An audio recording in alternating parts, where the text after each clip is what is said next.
Hey friends, I want to talk about something about writing and the motivation that I had with writing my books, especially the books, The Path of Love, The Path of Curiosity, and The Path of Empowerment.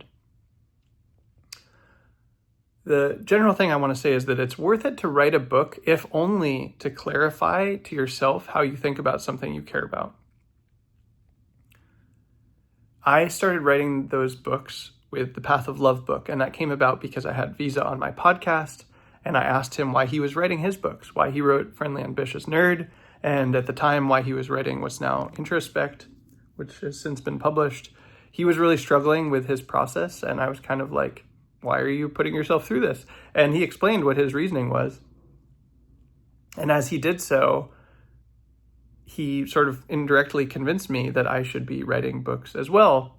And in particular, it dawned on me, oh yeah, I'm spending a lot of time right now explaining to people how loving kindness meditation works. And I've never seen someone explain it quite the way that I do. There's a lot of books about metta. There's a lot of resources available, but the way that I talk about how that technique works and some specific things with it, I've never heard anyone else say quite the way that I do. And I find myself repeating myself a lot, so I should write that down and make a book out of it. It was just very obvious. And I was already dedicated to spreading love in the world through that technique and having that be really a lifelong endeavor for me. And so it's like, oh yeah, obviously I should write a book about how I see it and start explaining how I see that. And that process was so valuable that I wanted to do it again. So I persuaded Mary Bjork, who I work with, to co-author a book with me on empowerment. And we spent about a year working on that. And part of our process was meeting every week to talk about a specific topic that we covered in that book and just sharing our thinking about it. Like, how do we see this and what's important to us, and taking notes about what we said and then turning that into a chapter of that book. And again, that process was so valuable. And this is part of why I pitched it to her. I was like, just taking the time to develop our shared understanding of how we see what empowerment is and what it is that we're doing is going to be so valuable. And that's where our so many good things came from. That's where our 5 quality diagram, the spider chart, or now it's a star that we have because it's a little more accessible, but the 5 qualities of an ideal service project or a fun service project, that's where that diagram came from. Or so many of the other things that we reference where they were kind of already implicitly in our shared awareness, but we made them explicit and we came to an understanding of, oh, this is how we see this thing, and this is what you care about, and this is what I care about. And then we articulated that, we wrote it down, and that's on the record for both of us and for other people to come into our understanding. And especially with empowerment, I think that's been so valuable, because if someone already understands, has done any loving kindness meditation, then they'll kind of get what the love thing is. And there's specific ways that we hold it or talk about it. But, you know, if you've done loving kindness meditation, you just kind of get it. And similarly with following your curiosity, again, there's ways that we hold that specifically in the curiosity department of the Service Guild, but people understand what curiosity is and why following it would be good. But empowerment is a little bit more niche and talking about what that is. And I think the whole concept of a vow and a calling, which is what the empowerment department is based on, is sort of out of vogue. And there's not as many people talking about that as there might have been in earlier points in history, or when there were really clearly established shared spiritual traditions or ways of seeing or life philosophies. And so we have to explain to people what we mean by empowerment and what a vow is and all of the specific ways that we support people in that. And so once I did that with Mary on the path of empowerment, I was like, yep, it's time to do the path of curiosity. And those are the 3 endeavors that I'm planning to spend my life around, that I have tattooed to my body, that I'm building an organization around. And so it makes sense to write a book about curiosity also. And it was interesting because at the time I had this very clear sense that the curiosity department was both the longest running of the 3, in that my blog and my podcast, which can be understood as part of the curiosity endeavor, at least for my own learning practice.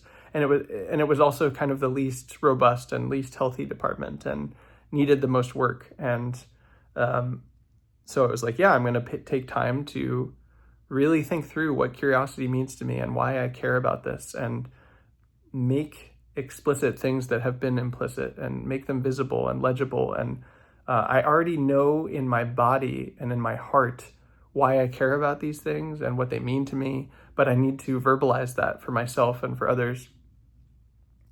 And I don't know how many people have read these books, but it's pretty small. I don't know. I could look at the statistics on Gumroad, but it's pretty small.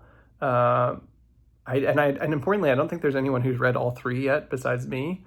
But just me taking the time to reflect on these topics and articulate to myself how I see them and explain them to myself in a way that I find satisfactory has been so valuable. Be like, oh yeah, that is why I care about that, or that is what I think about that thing, and developing my own internal language for how I see something specific and why I care about it and how I would frame talking about it and what the specific interventions or suggestions or practices I would recommend, and having that as a foundation, right? Because for each of these books, I published The Path of Love in 2022 and The Path of Empowerment in 2023, and The Path of Curiosity last year in 2024. And each year I've updated them. So I've updated The Path of Love twice and The Path of Empowerment once. And this year I'll update all three. They're living documents because they're primarily digital right now. I do anticipate that I'll make print copies of them and my novels at some point. But yeah, they're evolving documents that I can add to over time. And I already have this clear foundation, and I can grow that by adding new chapters or appendices or whatever. And often I've taken specific chapters and made them available as blog posts if I'm like, yeah, I think this would benefit from having a dedicated page on my website that I can link to. That's just been so valuable. And then I can, not only do I have that language, but it's immediately available to anyone else to kind of get on my level, be like, this is develop that shared understanding, just to have the shared concepts and the shared stories and metaphors of like why I care about that thing or what I've been through. And so, for example, Anansi's in the empowerment department now, and when we brought him on board, we were like, hey, go read The Path of Empowerment. And I can do that for other Service Guild members as well. If we bring someone on, be like, hey, here's the book for this department, and go read that to develop a shared understanding and shared context. Or if someone gets super curious about it, they can just go read a bunch of stuff that I have about that. And I hope someone soon will read all three books. That would be really cool. And the people who do that, typically there's just a lot of resonance. This is something I've noticed with my YouTube videos as well, is that like the view counts right now are pretty low on these YouTube videos, but the people who are watching them are actually quite close to me in the network, and they're not necessarily strangers. Probably some of them are people I don't know that I haven't, but a lot of people who are actually watching these videos are close friends or acquaintances or collaborators or whatever, and there's immediate feedback. They'll be like, hey, I watched this video and I really liked it, and it made me think this. And that's really valuable. I want my friends to have context and understanding, and I want to be able to quickly give that to people when it's relevant. If there's something we're both caring about, to be able to send them a blog post or a chapter of a book and be like, hey, here's this thing we care about. Here's how I see it. How do you see it? And then, they can be like, well, I actually see it this way, and this is what's important to me. It's not that I need people to agree with me, but I want to have shared context as quickly as possible and as broadly as possible. I want as many people to have that as possible so we can have really valuable conversations. This is what I don't actually really like to talk on Twitter, for example, to discourse on Twitter in public, because in my experience, it's really easy to just talk past each other and not really know where someone is coming from and not be curious about them. And if you have this kind of shared context where someone knows where you're coming from, then you can have much richer and more valuable and more generative conversations if you have that shared context and understanding. So I want to create that, and it's been valuable just for me to explain, this is how I see this thing I really care about. That's part of why these videos are pretty easy for me to make. I can just be like, what do I think about this specific topic, and talk for 10 or 20 minutes about it without much preparation, because I have already thought about it. I already know what I think about these things, and I can communicate it effectively, clearly. When it comes up in a conversation, in person or on Zoom or whatever, or on a podcast. I just know I've thought about this before and I have things to say, and this is what I think about this thing. And it also means that I'm more receptive to and able to integrate new information that kind of scaffolds onto things I already care about. And that's really valuable because, of course, I'm going to always be learning more about love and curiosity and empowerment. These are things I'm dedicated to working towards for years and decades. And I'll learn new information or see new perspectives and be able to integrate that. And importantly, beyond just my own value, it means that I can share that with others. It's almost like proof of work. It's like I've done the work over here to explain this to myself, and then if and when it becomes relevant to other people, I can point them to, hey, read this thing, this chapter, this blog post, whatever.